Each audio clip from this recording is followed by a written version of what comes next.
اعوذ باللہ من الشیطان الرجیم بسم اللہ الرحمن الرحیم۔ خواتین و حضرات، السلام علیکم ورحمۃ اللہ وبرکاتہ و مغفرتہ۔ پروگرام احکام شریعت اور فقہ حنفی سے متعلقہ مسائل کے ساتھ اور ان کے جوابات کے ساتھ آپ کی خدمت میں حاضر ہیں۔ پہلے کویسچن ہے کہ کسی بچی نے بتایا کہ ان کی ساس نے ان کے منہ پر تھپڑ مارا کوئی کام وغیرہ کے مسئلے میں، تو ہسبینڈ بھی ان کا ساتھ نہیں دیتے ہیں اور پھر بلکہ شوہر یہ کہتے ہیں کہ یہ کام نہ کرے تو اور مارا کریں، تو کیا حکم شرع ہوگا؟ دیکھیں، پہلی بات تو یہ کہ اگر ان ساس کی جگہ سگی والدہ ہوتی ہیں تب بھی چہرے پہ مارنا منع ہوتا۔ نبی کریم صلی اللہ علیہ وسلم نے چہرے پہ مارنے کو منع کیا، اور یہ تو انسان ہے، جانور کو فرمایا جانور کے چہرے پہ مت مارو۔ تو لہٰذا یہ اگر سگی ماں بھی مارے، یا جیسے بعض ٹیچر ہوتی ہیں بڑا پڑاخ کر کے، کوئی غریب کا بچہ ہے نا مسکین سا، تو اس کو تو بہت زوردار مارتی ہیں، اور کوئی امیر کا بچہ ہو تو پھر مارتی نہیں، چمکارتی ہیں اس کو۔ یہ ہر مس نہیں کرتی، لیکن بہرحال یہ جو ہمارے ہاں تفریق ہے یہ بڑی خراب ہے، اور اس طرح بچوں کے منہ پہ تماچے مارنا یہ شرعاً بالکل جائز نہیں ہے۔ پہلا تو انہوں نے کام غلط یہ کیا۔ دوسری بات یہ ہے کہ ساس کو بالکل یہ حق حاصل نہیں کہ وہ بہو پر ہاتھ اٹھائے۔ بہو پر واجب نہیں ہے کہ ساس کی خدمت کرے۔ ہاں، ہم ہمیشہ ترغیب دیتے ہیں کہ انہیں اپنی والدہ تصور کر کے اگر خدمت کریں گی تو جنت پائیں گی، سعادت ملے گی، لیکن واجب نہیں ہے۔ واجب کا مطلب یوں سمجھ لیں کہ ان کے اوپر زجر جائز ہوتا، ڈانٹنا ڈپٹنا، سختی کرنا، یہ چیزیں جائز نہیں ہوتی۔ کریں تو ٹھیک ہے، نہیں کریں تو ان کی مرضی ہے۔ تو خلاصہ کلام یہ ہے کہ یہاں پہ ساس دوسری جگہ بھی غلط تھیں۔ پھر تیسرا، شوہر کا معاملہ، اسے ایسا نہیں کہنا چاہیے کہ آپ اور ماریں، بلکہ ٹھیک ہے اگر والدہ غلط کر رہی ہیں تو اب یہ بھی نہیں کر سکتے کہ ماں کو ڈانٹے ڈپٹے، پیار محبت سے انتہائی دائرے ادب میں نرم لہجے کے ساتھ گزارش کر سکتے ہیں، اور اس فعل سے روکنا شوہر پہ واجب ہے تاکہ ماں گناہ گار نہ ہو، آخرت میں اس کی گرفت نہ ہو، اور پھر اپنی زوجہ کو علیحدگی میں تسلی کے دو جملے بولیں۔ وہ اس طرح بھی نکمہ پن نہ کریں کہ ماں کے سینے پہ چڑھ جائیں اور چڑھ چڑھ کے باتیں کریں اور بیوی کو پیچھے کر لے اور پھر انسان گناہ گار ہوتا رہے، یہ بھی غلط ہے۔ دائرہ ادب میں رہ کر والدہ کو سمجھائیں اور اپنی زوجہ کے لیے بھی دو جملے تسلی کے کہیں۔ اب اگر شوہر بھی اسی طریقے سے ہاتھ اٹھا دے گا اور ساس پہلے حملہ کر رہی ہے تو بتائیں وہ بچی کہاں جائے گی؟ تو لہٰذا یہ مناسب نہیں ہے۔ اب بچی نے آخری کویسچن یہ کیا تھا کہ آخر ایک لڑکی کس حد تک برداشت کرے۔ دیکھیں، حد تو کوئی بھی متعین نہیں کر سکتا۔ بعض بہت ڈھیٹ قسم کی ہوتی ہیں، گھر میں پٹ رہی ہیں اور سب کچھ ذلت پسند ہوتی ہیں، انہیں تو کتنا مرضی ڈانٹ لو کچھ بھی نہیں ہوتا۔ اور بعض بچیاں ایسی ہوتی ہیں کہ جو حساس ہوتی ہیں، انہیں گھر میں بہت پیار محبت سے رکھا جاتا ہے، وہ تھوڑی سی بھی اگر ڈانٹ سنیں تو اتنی سینسٹیو ہوتی ہیں کہ فوراً رونا شروع کر دیتی ہیں اور تکلیف زیادہ ہوتی ہے۔ اب ان دونوں کی برداشت کے لیے کوئی ایک پیمانہ تو نہیں ہے، اور کیفیات جب مختلف ہیں تو ہم کیسے مقرر کر سکتے ہیں؟ بس یہ ہم سمجھائیں گے کہ اپنا گھر بچانے کے لیے اور بسانے کے لیے آپ ضرور قربانی دیں، لیکن اس میں اپنے بڑوں کو بھی آپ ڈال سکتے ہیں کہ پیار محبت سے ان کو سمجھائیں کہ ایسا ہرگز نہ کریں، ورنہ اس سے گھر خراب ہوگا اور اس کی ذمہ داری پھر سسرال والوں پر ہوگی۔ آپ بہرحال تھوڑا صبر و تحمل سے کام لیں اور اچھے انداز سے اپنی ساس کو ڈیل کریں، اللہ تعالیٰ آپ کو کامیابی عطا فرمائے۔ ایک ہی بھائی نے فرمایا کہ کسی نے ہمیں کوئی کام دیا، ہم نے ڈیل ڈن کر لی، اس کے بعد وہ کام خود نہیں کیا، کسی سے کروا کے ان کو دے دیا، کیا حکم شرع ہوگا؟ یہ جو اجرت لی گئی ہے یہ شرعاً جائز ہے کہ نہیں؟ دیکھیں، اس میں دو صورتیں ہوتی ہیں۔ ایک تو یہ کہ کوئی شخص کام میں بہت ماہر ہوتا ہے اور ہماری خواہش ہوتی ہے کہ یہ اپنے ہاتھ سے کام کرے، جیسے کوئی مکینک ہوتا ہے بڑا بہت زبردست کام کرنے والا، اور کچھ اس کے انڈر کام کر رہے ہوتے ہیں، تو گاڑی دیتے ہوئے بعض لوگ کہتے ہیں یار دیکھو تم خود ہی کرنا، کسی چھوٹے کو مت دے دینا۔ اگر تو اس طرح آپ کو اس نے متعین کیا تھا، بونڈ کیا تھا، اور آپ نے یس بھی کر دیا تھا، پھر تو آپ کسی سے کام کروا کر نہ دیں، کیونکہ یہ وعدے کے خلاف ہوگا۔ ہاں، اس صورت میں بھی اگر آپ نے لیکن بہرحال کام اگر کروا کے صحیح دیا ہے، بالکل جیسے آپ کرتے ہیں، اجرت پھر بھی جائز ہوگی لیکن وعدہ خلافی ہے۔ اور اگر اس صورت میں کام کم درجے کا کر کے دیا، صحیح نہیں، تو پھر آپ اجرت کے مستحق نہیں ہوں گے، کیونکہ آپ کو مقرر کیا گیا تھا اور آپ نے وعدہ کیا تھا۔ اور ایک ہوتا ہے کہ مطلب اوپنلی بھائی ٹھیک ہے یہ کام ہمیں کر کے دے دو، اس میں آپ کسی سے بھی کروا سکتے ہیں۔ جیسے اب یہ عید میں سیزن جب ہوتا ہے تو درزیوں کے پاس بہت زیادہ کپڑے ہوتے ہیں، تو پھر وہ کپڑے تقسیم کر دیتے ہیں۔ اگر 500 کا سوٹ پکڑا ہے تو 300 کے اندر وہاں سے سلوایا اور اس کو دے دیا، 200 پھر بھی اس کو بچ جاتے ہیں، تو یہ اس طرح شرعاً جائز ہوتا ہے۔ ایک نے کہا کہ کسی غیر مسلم کے استعمال شدہ کپڑے کسی مسلمان کو دینا کیسا ہے؟ بالکل جائز ہے۔ اگر آپ کے فرض کریں جیسے یہ لنڈے کے کپڑے ہوتے ہیں، باہر سے لوٹس آتی ہیں تو یہ وہیں کے ان کے پہنے ہوئے کپڑے ہوتے ہیں، تو یہ ان پہ اگر ظاہراً کوئی نجاست نہ ہو، پیشاب وغیرہ یا کوئی شراب وغیرہ کے قطرات ظاہراً کچھ بھی نہیں ہے تو انہیں پاک تصور کرنا واجب ہوگا، اور ان کو بغیر دھوئے بھی آپ استعمال کر سکتے ہیں، کسی کو گفٹ دے سکتے ہیں، اور دھو لیں تو بہت اچھا ہے۔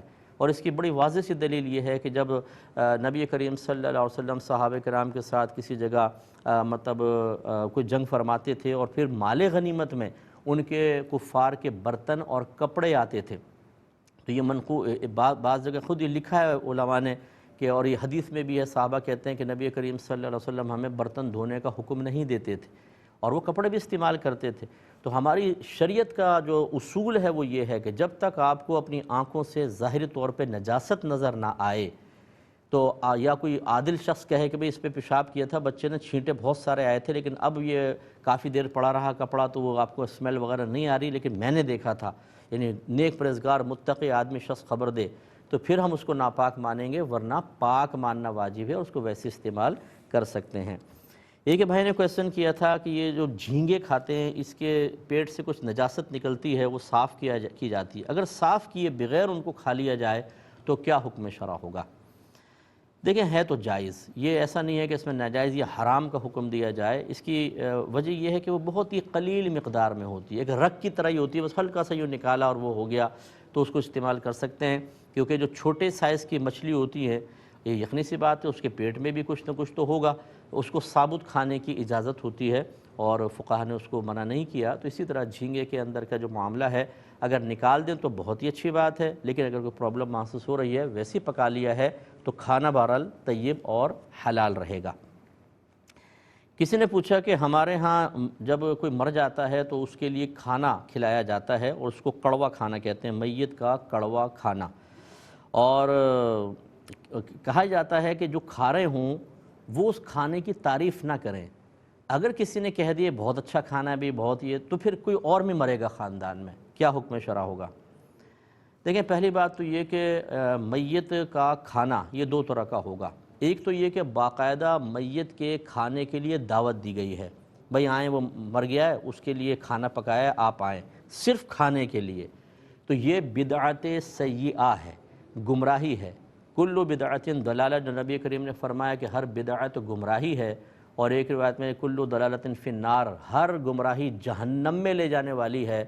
تو میت کی دعوت کرنا، باقاعدہ صرف کھانے پہ انوائٹ کرنا، یہ اسی طریقے سے گناہ گار ہیں، اور یہ سب مطلب اگر اس کو جائز سمجھتے ہیں تو پھر اپنا ٹھکانہ کہیں اور بنے گا، اس سے اللہ کی بارگاہ میں توبہ کرنا لازم ہے۔ اور ایک ہوتا ہے کہ قرآن خوانی کے لیے یا ویسے تعزیت کے لیے لوگ آئے ہوئے ہیں تو اب وہ کھانا بنا لیا، بھئی آئیں اب کھانے کا ٹائم ہو گیا کھانا کھا لیں، تو یہ پھر اس طرح، یہ اب دعوت خاص کھانے کی نہیں تھی، وہ تو کسی اور مقصد کے لیے آئے تھے، مہمان تھے، اب ان کو کھانا کھلا دیا، یہ جائز ہوتا ہے۔ اس کے اوپر اور کلام کرتے ہیں، پہلے کال لیتے ہیں۔ السلام علیکم۔ السلام علیکم۔ السلام علیکم۔ جی وعلیکم السلام۔ مفتی صاحب پہلا سوال یہ ہے کہ ایسا کہنا کیسا ہے کہ اللہ تعالیٰ نے میری روزی ہی حرام میں رکھی ہے؟ اور دوسرا سوال یہ ہے کہ واجب العیادہ نمازوں کی نیت کیسے کرنی ہوگی؟ یہ بیٹا جواب دے چکا ہوں، پچھلی دفعہ اور بولیں، آگے بولیں دوسرا۔ اور میرا لاسٹ کوشچن یہ کہ حالت نماز میں آنسو اگر کچھ مقدار میں سے نیچے اتر جائے تو کیا نماز فاسد ہوگی؟ دوبارہ بولیں، حالت نماز میں آنسو حلق سے نیچے اتر گئے؟ ہاں جی ٹھیک ہے ٹھیک ہے۔ ایک اور کالر ہیں۔ السلام علیکم۔ السلام علیکم۔ جی وعلیکم السلام۔ جی مفتی صاحب، ایک صاحب گورنمنٹ ٹیچر ہیں، وہ اپنے بچے کو بھی ٹیچر کوٹے میں جاب دلوانا چاہتے ہیں، وہ کہتے ہیں اگر ہمارے پاس اپرچونیٹی ہے تو کیوں نہ فائدہ اٹھائیں، مگر شریعت بغیر اجازت گھر سے نکلنے کے لیے خواتین کو منع بھی تو کرتی ہے، تو اس بارے میں کیا فرمائیں گے؟ اور مثلا جب ہم لوگ علم سیکھ رہے ہوتے ہیں تو ہمارے پاس بہت سارے سوالات جمع ہو جاتے ہیں، جب ان کا جواب نہیں مل رہا ہوتا تو ذوق کچھ کم ہوتا ہوا محسوس ہوتا ہے، تو اس کے لیے ذوق کو برقرار رکھنے کے لیے کیا کرنا چاہیے؟ یعنی شرعی مسائل کا جواب نہیں ملتا تو جی جی جی جی ٹھیک ہے، میں عرض کرتا ہوں۔ ایک یہ اچھا یہ جو بات چل رہی تھی، دوسری بات یہ کہ اب یہ جہالت ہے کہ جی کھانے کی تعریف نہیں کرنا، کوئی اور بھی مر جائے گا، اور فرض کر لیں اگر مر جائے کوئی فوراً، تو دیکھا نا ہم نے تو پہلے ہی کہا تھا یہ سب توہمات ہوتی ہیں، اور یہ وہاں ہوں گی، ہمیشہ یاد رکھیے گا جس خاندان میں دین داخل نہیں ہوا ہوگا۔ ہم لوگوں نے اپنے گھروں کے دروازے دین کے لیے بند کر رکھے ہیں۔ ہمارے نزدیک دین کیا ہے؟ نماز پڑھ لو، ایمان مفصل، ایمان مجمل یاد کر لو، ترجمہ آتا نہیں ہے، 6 کلمے یاد کر لو، قرآن پاک بغیر ترجمہ تفسیر کے پڑھ لو، ایک دفعہ ناظرہ ختم کروا دو یا کسی کو حافظ بنا دو، بس ٹوٹل دین آ گیا۔ اب اس کے بعد جو گھروں میں خرافات ہوتی ہے وہ بہت زیادہ ہوتی ہے۔ اچھا، جب ہم اس قسم کی کوئی بات بتاتے ہیں، کسی کو آپ بتائیں، ارے بھائی یہ تو ایسے ہی کہتے رہتے ہیں، کرنا وہی ہے کہ جو حرام ہے، گناہ کبیرہ ہے، جو بدعت ہے، جو جہنم میں لے جائے گا، جو عذاب قبر کا سبب بنے گا، لیکن علماء کی نہیں سننی ہے۔ یہ سمجھدار ہیں علماء جو قرآن و حدیث کو بیان کر رہے ہیں، اللہ تبارک و تعالیٰ اور اس کے رسول کی حکمتیں باطل ہو جائیں کوئی بات نہیں۔ یہ یاد رکھیں، گھر کے سرپرست اچھی طرح یاد رکھیں، یہ آپ پہ فرض ہے ان بدعتوں کو اپنے گھر سے نکالنا، چاہے اس میں کوئی ناراض ہو، چاہے آپ سے قطع تعلق کرے، وہ جائے گا کہیں اور، آپ انشاءاللہ جنت میں جائیں گے۔ ان کو ختم کریں، ان سب بدعتوں کو، یہ کچھ بھی نہیں ہوتا، یہ تعریف کر دی تو مر جائیں گے۔ خود سوچئے یہ کہاں سے آپ نے ثابت کیا؟ یہ تو ایک غیبی بات ہوئی، اور غیب تو اللہ تبارک و تعالیٰ جانتا ہے، یا اس کے بتائے سے اس نے اپنے رسولوں کو بتایا، ان کی اجازت سے، اللہ کی اجازت سے انہوں نے امت کو بتایا۔ تو اس قسم کی باتیں کرنا یہ کوئی معمولی چیز نہیں ہے، یہ ہمارے خاندان میں تو چلتا ہے۔ آپ کا خاندان کیا اسلام سے باہر خاندان ہے؟ کیا آپ غیر مسلم ہیں؟ نہیں۔ کیا آپ اللہ کو مانتے ہیں؟ جی۔ رسول کو مانتے ہیں؟ جی۔ قرآن کو مانتے ہیں؟ جی۔ حدیث کو مانتے ہیں؟ جی۔ تو پھر ان کی تعلیم کو کیوں نہیں مانتے؟ اس لیے اس قسم کی جو بدعتیں ہمارے درمیان رائج ہیں، ان کو ختم کرنا واجب ہے۔ آپ اگر اس کو معمولی سمجھ کر، یہ سوچ کر یہ ہماری دادا دادی، نانا نانی، چاچا ماما، پھپھا تایا سب کرتے رہے ہیں، تو وہ جہاں وہ پھر بیچارے اگر خدا نخواستہ پھنسیں گے تو پھر آپ بھی ان کے ساتھ پھنسیں گے۔ اور یہ میں آپ کو بتا دوں، آج میں آپ کو کہہ رہا ہوں نا، کل میدان محشر آپ دیکھیے گا، وہاں پہ بھی ہم سب جمع ہوں گے، اور آپ کو یاد آئے گا یہ بات، کیونکہ سب چیزیں یاد آئیں گی کہ اس وقت یہی چھوٹے ان بڑوں کو برا بھلا کہہ رہے ہوں گے، جن کی آج اندھی پیروی ہم کرتے ہیں، اندھی تقلید کر رہے ہوتے ہیں، اور جو اصلاح کرنے والے صحیح علماء ان کی بات نہیں سن رہے ہوتے۔ کل آپ ہو سکتا ہے لعنت ملامت کر رہے ہوں کہ آپ لوگوں نے مروا دیا ہمیں، اور وہ جواب میں کہیں گے ہم نے کوئی کہا تھا کہ تم ایسا کرو، اور جھگڑا ہوگا، لیکن پھر وہاں رعایت نہیں ملے گی۔ ایک مختصر سے آپ بریک لیں گے، ہمیں یقین ہے آپ ہمارے ساتھ ہی رہیں گے۔ الرحمن الرحیم، پہلے کال لیتے ہیں۔ السلام علیکم۔ السلام جی بھائی۔ سر، یہ سوال تھا کہ جو ہم ہاسپٹل میں کام کرتے ہیں، اس کا سامان وغیرہ جو اٹھاتے ہیں، انجیکشن وغیرہ ہوتی ہیں یا ڈرپ وغیرہ، جو اپنے استعمال کے لیے استعمال کر سکتے ہیں، وہ سرکاری ہاسپٹل ہوتی ہے؟ اچھا، یعنی وہ بچ جاتی ہیں تو آپ یوں پوچھ رہے ہیں؟ جی نہیں، بچ نہیں جاتی، سمجھو کہ ہوتی ہیں، وہ سب کے لیے، عوام کے لیے سمجھو کہ فری میں ہوتی ہیں۔ اچھا، وہ آپ اٹھا لیتے ہیں یوں؟ جی جی ہاں، ہاسپٹل میں کام کرتے ہیں، وہ پھر اپنے کرتے لیے کیا اس کو؟ وہ بیچ دیتے ہوں گے آپ جا کے میڈیکل اسٹور پہ؟ نہیں، بیچ نہیں دیتے۔ اچھا، پرسنل یوز میں اپنے لیے سمجھو کہ کوئی ہمارے اڑوس پڑوس میں یا خود کے لیے جو بیمار وغیرہ ہوتا ہے، ٹھیک ہے، ان کے لیے ڈرپ لے آتے ہیں یا پھر ان کے لیے انجیکشن وغیرہ۔ چلیں ٹھیک ہے، میں بتاتا ہوں اس کا اصول بتاتا ہوں۔ ایک اور کالر ہیں۔ السلام علیکم۔ جی وعلیکم السلام۔ جی بہن۔ مفتی صاحب، میرا سوال یہ ہے کہ اگر کسی شخص نے اپنی بیوی کو طلاق اس کی غیر موجودگی میں دی، جو کہ بیوی نے نہیں سنی، لیکن اس کی والدہ اور باقی رشتہ داروں کے علم میں ہے، تو ایسی صورت میں طلاق واقع ہو جاتی ہے؟ شوہر مان رہا ہے کہ میں نے دی ہے؟ جی وہ مان رہا ہے۔ ٹھیک ہے، میں بتاتا ہوں۔ تو ایک یہ کویسچن یہ بھی اسی طرح کی، وہ پہلے ایسے آیا تھا کافی پہلے، کہ ہمارے ہاں عدت کے بعد عورت کو ایک دفعہ گھر باہر ضرور نکالتے ہیں، یعنی بیوہ اگر ہوتی ہے تو عدت تمام ہونے کے بعد گھر سے باہر نکالتے ہیں، چاہے تھوڑا سا ہی کیوں نہ ہو، یوں گھما کے لا کے پھر گھر میں داخل کر دیتے ہیں۔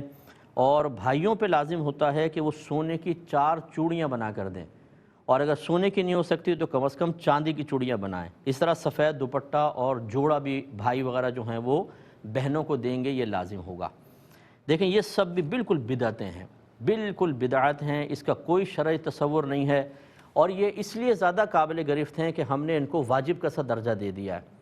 اور اگر ایسا نہ کیا کرے کوئی، یعنی واجب کا درجے کا ثبوت یہ ہے کہ کوئی اگر ایسا نہ کرے تو ناراضگیاں ہوتی ہیں کہ بھائی نے چوڑی کیوں نہیں دی اور کپڑے کیوں نہیں دیے، اور یہی اس کے واجب اور لازم کرنے کی علامت ہوتی ہے۔ اگر ویسی کوئی ہوتا کہ واجب نہیں ہے، چلو بھائیوں نے ویسی گفٹ دے دیا، وہ تو پورا سال دیتے رہتے ہیں، لیکن کسی پرٹیکولر موقع پر اور خاص اس کی امید رکھنا اور نہ کرے تو ناراضگیاں، تانا زنی کرنا اور لوگوں کا، خاندان والوں کا کہنا کہ تم نے یہ کام کیوں نہیں کیا، یہ سب بدعت سیئہ ہیں۔ یاد رکھیں، ہم آپ کو بار بار سمجھا رہے ہیں، ہماری بات اگر آپ تسلیم کر لیں گے آپ ہی کے حق میں بہتر ہے۔ علم بغاوت اٹھائیں گے، اپنے آپ کو ذہین، بہت سمجھدار سمجھیں گے، مرنے کے بعد کوئی رشتہ دار ساتھ نہیں ہوگا، اور یہ معمولی چیز نہیں ہے۔ نبی کریم صلی اللہ علیہ وسلم بدعت سے انتہائی نفرت رکھتے تھے، صحابہ کرام بہت نفرت رکھتے تھے، اس سے بچنا ہم پر واجب ہے۔ یہ بالکل خرافات ہیں۔ ویسے بھی عورت کا بغیر ضرورت کے گھر سے باہر نکلنا منع ہے، اور اس میں کوئی ضرورت نہیں ہے تو گھر سے باہر نکلنے تو منع۔ دوسرا یہ واجب کر دینا یہ چوڑیاں ووڑیاں، کوئی چوڑی کی ضرورت نہیں ہے، کوئی اس میں کپڑوں کی ضرورت نہیں ہے۔ جو ایسا کرے گا گناہ گار ہوگا، اچھی طریقے سے یاد رکھیں، کیونکہ اس کو لازم کا سا درجہ دے دیا۔ لازم کا درجہ نہ دیتے، کوئی کرتا ٹھیک نہیں کرتا تو کوئی ناراضگی نہیں ہے تو پھر بھی گنجائش تھی، لیکن یہ بہت زیادہ اس کو اسٹرکٹلی طور پر اس کو دیکھا جاتا ہے اور تانہ-زنی کی جاتی ہے، اس لیے بدعتیں سیئہ میں آئیں گی، سب کے سب گناہ گار ہوں گے۔ اور پھر میں بڑی معذرت کے ساتھ اور معافی طلب کرتے ہوئے گھر کے جو بڑے ہیں انہیں کچھ سوچنا چاہیے۔ آپ اپنی اولادوں کو ان گناہوں کے اندر، بدعتوں کے اندر لگا کر اور آپ دنیا سے رخصت ہو جائیں گے، کیا ہوگا آپ کا آخرت میں؟ کبھی آپ نے سوچا ہے کہ جو آپ گناہ جاریہ کر کے جا رہے ہیں وہ ہم یہ سمجھتے ہیں کہ نکاح کا مطلب کیا ہے؟ ایک بیوی آ گئی، کام کرنے والی مل گئی، بچے پیدا کیے اور بڑے خوشی آرام سے زندگی گزر رہی ہے۔ حالانکہ یہ ایک امتحان ہے بہت بڑا۔ زوجہ کو اپنے بچوں کو ان کو دین سکھانا، انہیں نمازی بنانا، ان کو برائی پر سختی کرنا، زجر کرنا، انہیں علم دین سکھانا، یہ سرپرست پہ واجب ہے۔ میدان محشر میں ہزاروں لاکھوں سرپرست ایسے ہوں گے جو اپنے مقصد نکاح کو فراموش کرنے کی بنا پر، اس کو پورا نہ کرنے کی بنا پر اللہ تعالیٰ کی بارگاہ میں شدید قابل گرفت ہوں گے۔ اس لیے ہم کہتے ہیں آپ علم سیکھیں۔ تو بہرحال یہ سب بدعتیں سے بچیں۔ ابھی موجودہ کویسچن لے لیتے ہیں۔ یہ بچے نے کہا کہ کوئی یہ کہے کہ اللہ تعالیٰ نے میری روزی حرام میں رکھی ہے۔ یہ ایسے ہی کوئی شخص ہوگا کہ کسی نے منع کیا ہوگا تو نہیں، اللہ نے تو حرام میں رکھی ہے۔ یاد رکھیں یہ کلمہ کفر ہے اور صریح کلمہ کفر ہے۔ اس میں آدمی دائرہ اسلام سے خارج مرتد ہو جائے گا، اس کا نکاح ختم، پچھلی زندگی کے سارے اعمال برباد، دوبارہ اس کو تجدید ایمان اور تجدید نکاح کرنا لازم ہوگا۔ نہیں کرے گا تو قابل گرفت ہے، اس کا سوشل بیک آؤٹ کرنا لازم ہے۔ وجہ یہ ہے کہ اللہ تبارک و تعالیٰ نے جا بجا بے شمار آیات میں، بہت سے مقامات پر، پھر حدیثوں میں حرام کی مذمت فرمائی ہے، اور اللہ تعالیٰ پاک ہے، پاک کو قبول فرماتا ہے۔ یہ کہنا کہ اللہ نے میری روزی اس میں رکھی ہے، یہ بہت بڑی بے ادبی ہے، اور گویا کہ ان آیات اور احادیث وغیرہ کا ایک طریقے سے انکار پر یہ جملہ مشتمل ہے، لہٰذا یہ حکم بہت سخت ہے۔ ایک انہوں نے کہا کہ اگر کوئی نماز پڑھتے پڑھتے رو پڑا اور اس کے آنسو نکل آئے اور حلق سے نیچے اتر گئے تو کیا حکم شرع ہوگا؟ دیکھیں، اگر آدمی نماز پڑھتے ہوئے کوئی بھی چیز پی لے یا کھا لے باہر سے، چاہے تل بھی کیوں نہ ہو، اس کو لے کے اور اتار لیا تو نماز فاسد ہو جاتی ہے، لہٰذا یہ نماز ٹوٹ گئی، دوبارہ نئے سرے سے کریں۔ اور رونا آپ کو مطلب کوئی ضروری نہیں ہوتا، اگر آ بھی رہا ہے، رونے کا دل بھی چاہ رہا ہے تو مطلب باہر نکل کے رو لیں نماز کے باہر، یا پھر آنسو ضروری ہے کہ اس کو یہاں تک آنے دیں، اس کو صاف کیوں نہیں کر رہے تاکہ کوئی دیکھ لے آ کر کہ ہم وہاں پہ رو رہے ہیں نماز کے اندر؟ اپنے آستین سے بھی صاف کر سکتا ہے آدمی۔ تو یہ کوئی ایسے مسائل نہیں ہیں۔ بعض اوقات کبھی کبھار کی طاری ہوئی یہ کیفیات ہمیں اس بات کا یقین دلا دیتی ہیں کہ ہمارا کوئی اللہ کی بارگاہ میں مقام مرتبہ ہے، تو اس کیفیت سے انسان باہر نہیں ہونا چاہتا، کیونکہ وہ کیفیت بوئے کمال دے رہی ہوتی ہے، اس سے بوئے کمال محسوس ہو رہی ہوتی ہے۔ ان آنسوؤں کو منہ میں جانے کیوں دیتے؟ صاف کریں ان کو، ٹھیک ہے۔ ایک یہ کہتے ہیں کہ کسی کی گورنمنٹ جاب ہے، ٹیچر ہیں وہ، تو وہ اپنی بچی کو کہتے ہیں کہ ہمیں یہ مطلب گورنمنٹ نے آفر کی ہے کہ بچی کو بھی ٹیچر آپ لگوا سکتے ہیں، تو کیوں نہ ہم اس سے فائدہ اٹھائیں، لیکن شریعت تو منع کرتی ہے بلا ضرورت، تو کیا حکم شرع ہوگا؟ دیکھیں، جب اس طرح کی سہولت موجود ہے وہاں ضرورت آپ خود پیدا کر لیں۔ اس طریقے سے اگر آپ کو مال کی ضرورت ابھی فی الحال محسوس نہیں ہو رہی، کل ہو سکتی ہے، آپ جاب کر کے پردے میں جائیں، بچوں کو پڑھانا ہو، یعنی شرعی اس میں مسئلہ نہ ہو، باپردہ طریقے سے نکلیں، کسی محرم کے ساتھ اگر آپ جائیں بہت ہی بیسٹ ہے، یا 2-3 امینہ عورتیں ہوں، اور پھر وہاں پر آپ قصد و ارادہ کریں کہ بچوں کی اخلاقی تربیت کریں گے، ان کو دین سکھائیں گے، ساتھ ساتھ دنیاوی تعلیم بھی ہوگی، اچھی تربیت کریں گے، آپ کے لیے ثواب جاریہ ہوگا، پاکستان کو اچھے معمار حاصل ہوں گے۔ اس کے علاوہ آپ اپنا وہ پیسہ جمع کریں تاکہ والدین کو جہیز دینے سے آپ مطلب ان کا برڈن کم کر دیں، اور اسی طرح آپ کے اور دیگر بہن بھائی ہیں ان کو مالی سپورٹ آپ فراہم کر سکتے ہیں۔ تو یہاں اس میں ایسا نہیں ہے کہ یہ بالکل ضرورت سے خالی ہے، اگر گورنمنٹ نے یہ آفر کی ہوئی ہے تو میرے خیال میں اس سے فائدہ اٹھانے میں شرعاً کوئی حرج نہیں ہے۔ ایک یہ کہتے ہیں کہ بعض اوقات ہم دینی مسائل وغیرہ پڑھ رہے ہوتے ہیں یا سیکھنے کی کوشش کرتے ہیں، لیکن فوری طور پہ ہمیں اس کا جواب نہیں مل پاتا تو ذوق کم ہوتا ہے، کیا حکم شرع ہوگا؟ دیکھیں، جو اپنی طبیعت کے اور اپنے شوق کے تابع ہو کر دین کے قریب آئے گا اس کے ساتھ یہی ہوگا، اور جو اپنے ذوق، اپنے شوق، طبعی تقاضے یا اپنی کیفیات ان سے ہٹ کر صرف اپنی ذمہ داری سمجھتے ہوئے اللہ کی محبت میں، رسول کی محبت میں، دین کی محبت میں ایسا کرے گا، اس کی کیفیت کبھی نہیں بدلیں گی۔ تو اس لیے سب سے پہلے اپنا احتساب کریں کہ آپ یہ کیوں سیکھ رہے ہیں. بعض اوقات ہم اپنی نیت پر واقف ہی نہیں ہو پاتے کیونکہ بہت باریکیاں ہیں اس کے اندر.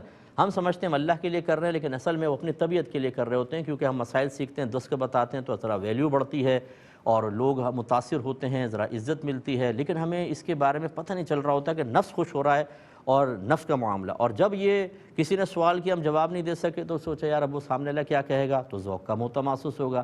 یہ نفسانیت کا نتیجہ بھی ہو سکتا ہے. میری ان باتوں پہ توجہ کریں, اپنی نیت صاف کریں اور طبیعت کو بدلیں. ایک کالر ہمارے ساتھ ہیں. السلام علیکم. مفتی صاحب, مجھے سوال پوچھنا ہے کہ میری والدہ محترمہ کو والد صاحب نے بولا تھا کہ اگر خالہ کے گھر آپ جاتی ہیں تو میرے کاغذات سے فارغ ہیں, ٹھیک ہے.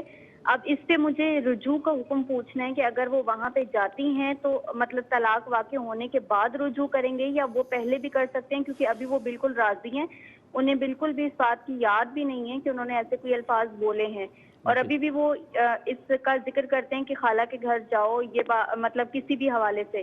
تو اب اس میں رجوع کا حکم کیا ہوگا؟ اور یہ بھی میرا دوسرا سوال ہے کہ اگر رجوع کے بعد وہ دوبارہ سے رجوع وہاں میری والدہ جاتی ہیں, اس کے بعد رجوع ہوگی یا پہلے؟ اور اگر وہ چلی جاتی ہیں تو رجوع ہو جاتی ہے, رجوع کیسے ہوگی؟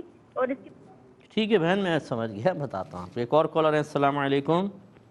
جی وعلیکم السلام. مفتی صاحب میرے دو سوال ہیں آپ سے. جی.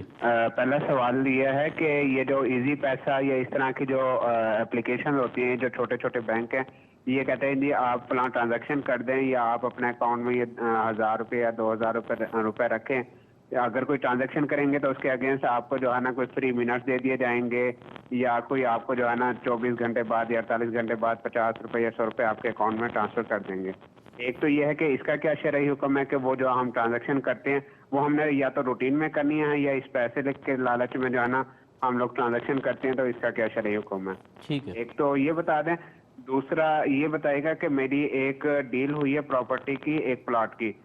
میں ایک ایگزامپل کے طور پہ بتا دیتا ہوں. مثال کے طور پہ میرا ایک پلاٹ. بیٹا جلدی جلدی جلدی, چھوٹا چھوٹا, بالکل مختصر, اتنا لمبی کا ٹائم نہیں ہے نا.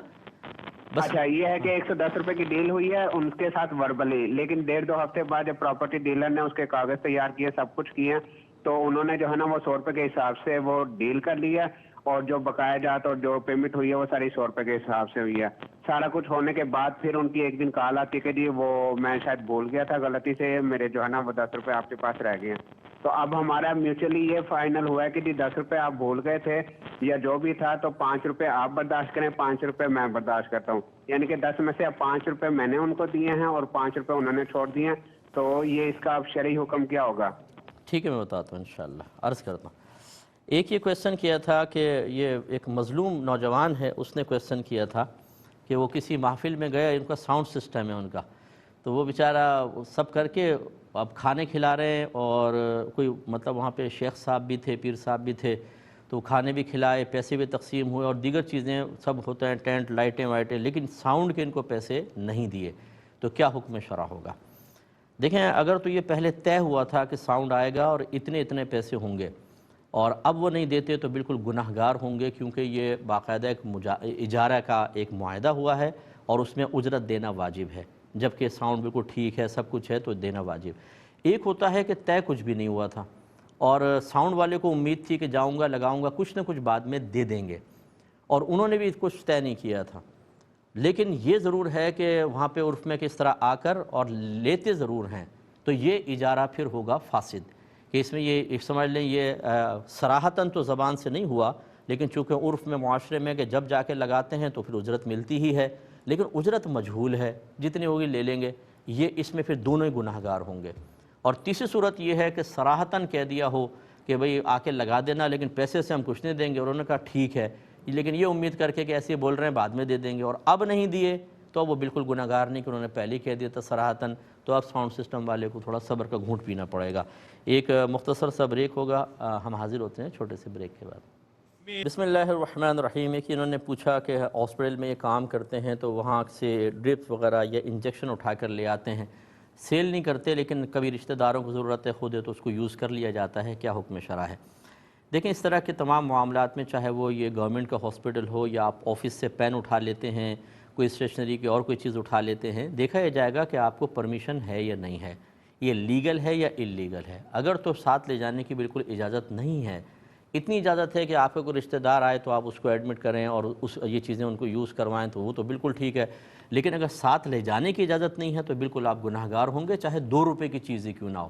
اس میں سوچنا ہے کہ تو بہت معمولی سی ہے، تو پھر یوں کہ نہیں سوچتے کہ اس معمولی سی چیز کے لیے اپنی آخرت کو داؤ پہ لگا دوں، کیا ضرورت ہے؟ ویسی میڈیکل آپ باہر سے بھی خرید سکتے ہیں، یا اگر آپ کو پرمیشن تھی تو پھر ٹھیک تھا، لیکن میرے خیال میں اس طرح ساتھ لے جانے کی اجازت نہیں ہے، کیونکہ اس ہاسپٹل میں ایک آپ ہی تو نہیں ہے۔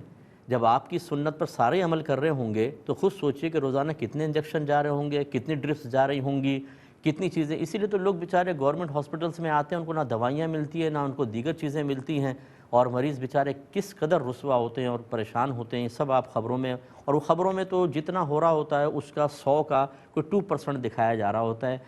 ہم جا کر دیکھیں تو بہت دردناک صورتحال ہوتی ہے۔ اس لیے کوئی کیا کر رہا ہے، میرا آپ کو مشورہ ہے، آپ ماشاءاللہ خوف خدا رکھنے والے ہیں تبھی آپ نے یہ کویسچن کیا ہے، ان کو چھوڑ دیں، آپ وہ کام کریں جو اللہ اس کے رسول کی رضا والا۔ اگر آپ کو اجازت ہے تو پھر آپ لے جائیں، ورنہ آپ رک جائیے گا، بالکل استعمال نہ کریں، وہاں پہ لے آئیں اپنے مریضوں کو، وہاں استعمال کروائیں جہاں اجازت ہے۔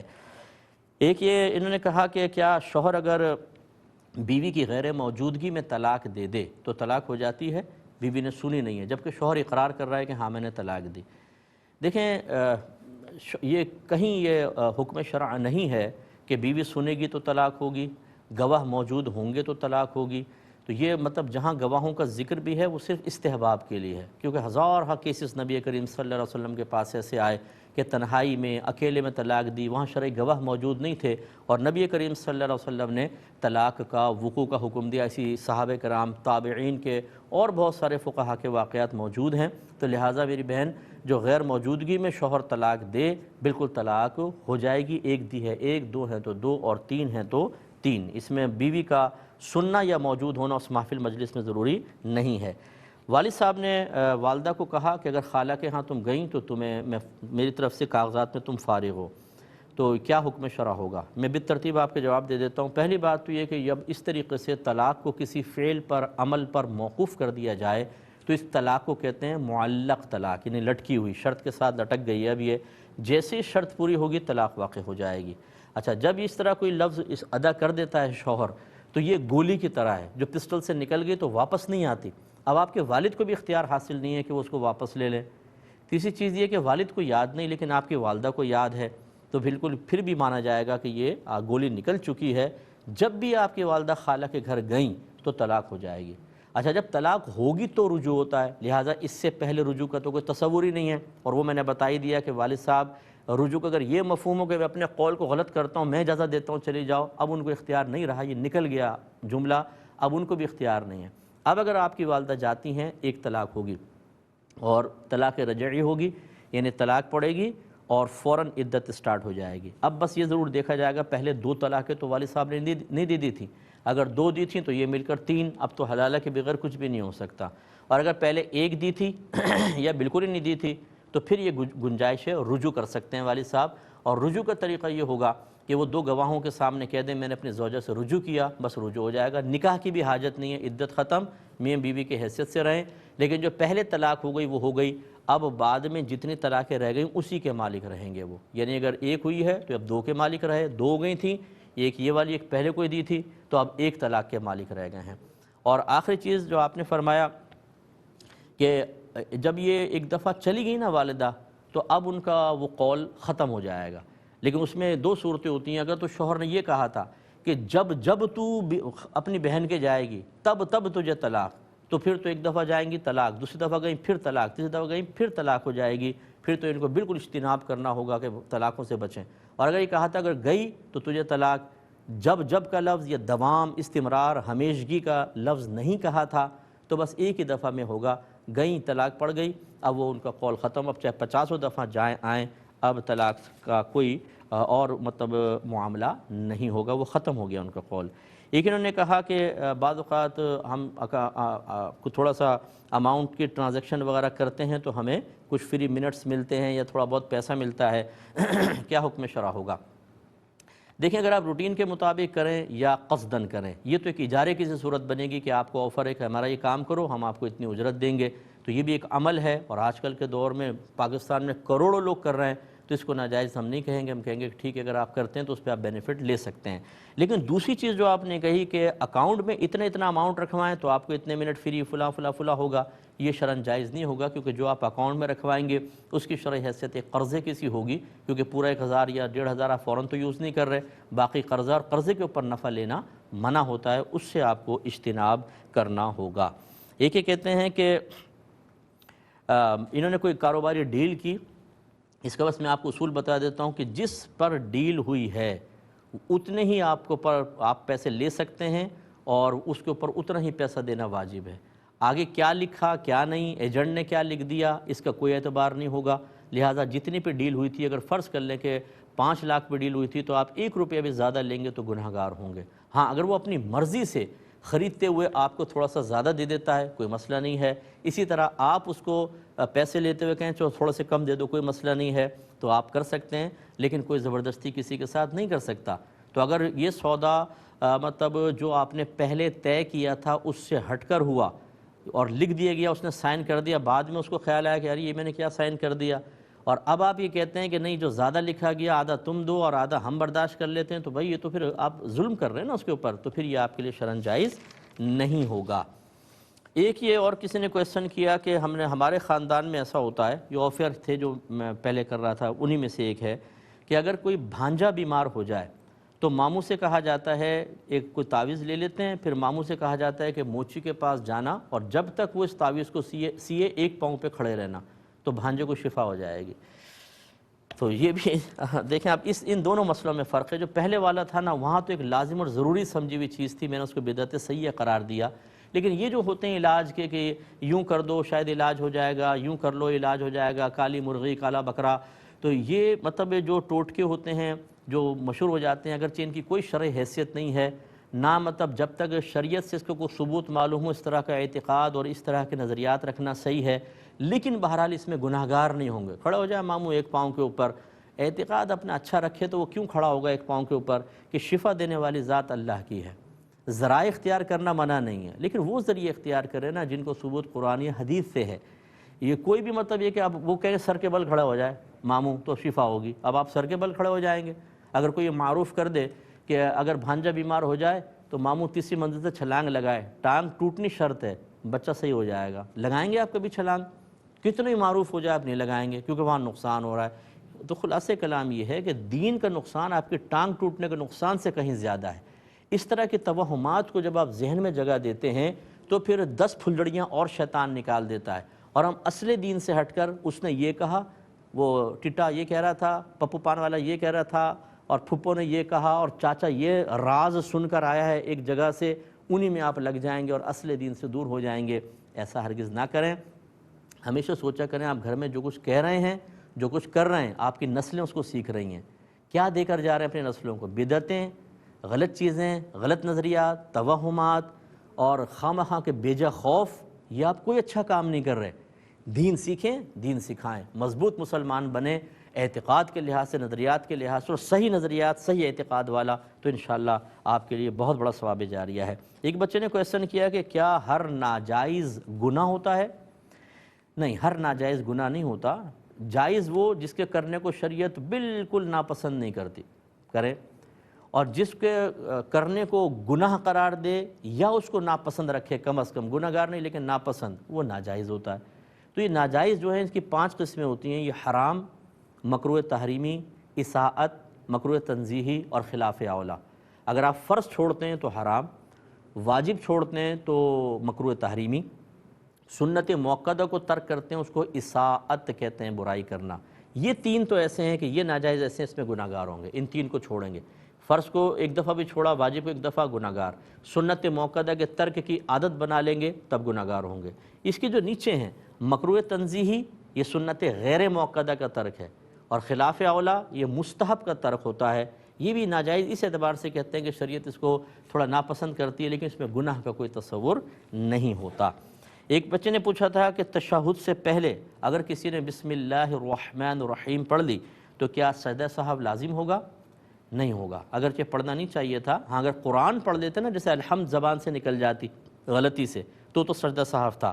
لیکن بسم اللہ الرحمن الرحیم اگرچہ ایک آیت بھی ہے قرآن میں، لیکن یہ اکثر جو ہے ہم مطلب برکت کے لیے پڑھتے ہیں، گویا کہ ایک ذکر الہی کے طور پہ ہوتی ہے.